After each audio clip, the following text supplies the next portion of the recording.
Dr. Plum, I too want to join the chorus of those who thank you for your public service and certainly wish you well. I'm certain that we'll be seeing you in other capacities, and we all look forward to that. Dr. Plum, on page 4 of your written testimony, it states, Russia is also developing a concerning anti-satellite capability related to a new satellite carrying a nuclear device that Russia is developing. This capacity could pose a threat to all satellites operated by countries and companies around the globe, as well as the vital communications, scientific, meteorological, agriculture, commercial, and national security services we all depend upon. Dr. Plum, this is the first time that the administration has approved anyone in an open, unclassified session making that statement. Just yesterday, Secretary Austin was asked this question, and he deferred and requested that the conversation only occur in a classified setting. So this is significant that you have made this statement. I'm assuming the White House has approved your statement today. Congressman, the statement, I would say the National Security Advisor has made similar comments in the last few days, and it's on I believe it's on the whitehouse.gov website, but he has made them, and we can get those to you as well. But in a congressional, open, unclassified statement, this is the first time that anyone has made. I think that's right, sir, and I do think that rightly falls to me, but yes, sir. Well, thank you for making it, because you both characterized the issue and the threat as incredibly significant. I want to talk to you a little bit about the issue of developing. You say that they are developing a concerning anti-satellite capability. You first off acknowledge it's a satellite, so this is something that's going to be in orbit. Will this be in low Earth orbit, geo orbit? Where is this intended that it would be located? Yeah, sir, a lot of this gets classified based on intel sources.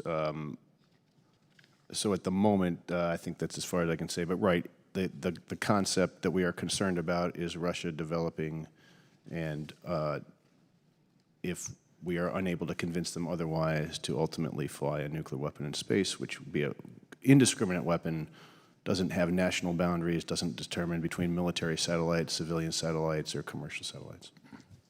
So, Dr. Plum, you say developing. Is this conceptual, something that they put on a napkin somewhere? Is this they've developed a warhead, they've developed a satellite, they've married them together?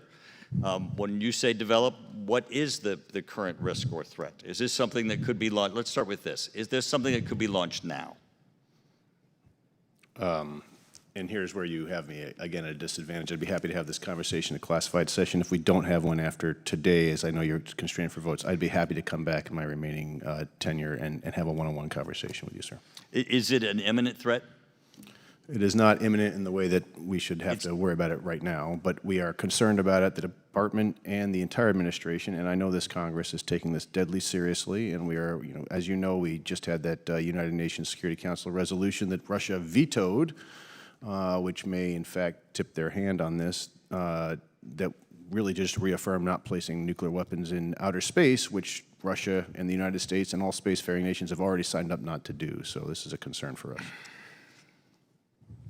Dr. Plum, let's go to then what the effects would be. Sure. The Secretary testified that it would be devastating. You list scientific, meteorological, agricultural, commercial, national security.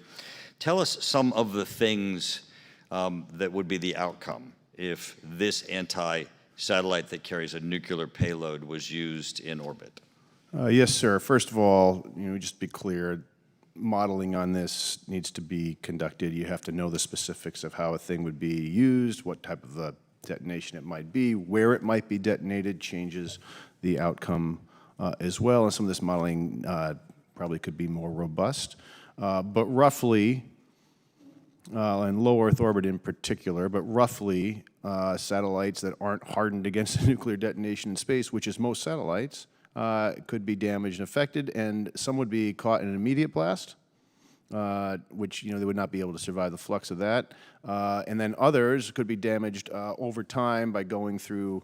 There's a dip in the Van Allen belts over the South Atlantic, and if those Van Allen belts are pumped, then radiation damage to satellites would just naturally occur over time. Dr. Plum, my time is expiring. I'm sorry, sir. Yeah, could this render the area of the detonation unusable for a period of time? So, several analysts do believe that detonation in space of the right magnitude in the right location could render low Earth orbit, for example, unusable for some period of time. And this was an example that we did in the 60s. You know, the United Chairman, States if you might, did this. can you give us some perspective? You said for a period of time. I will just, well, again, I don't have those numbers in front of me. I would just say in the 60s, the United States detonated a nuclear weapon in space, unclassified, Starfish Prime, and that really rendered the orbits unusable for some Could it period. be a year? I believe it could, yes, sir. Thank you. I yield back.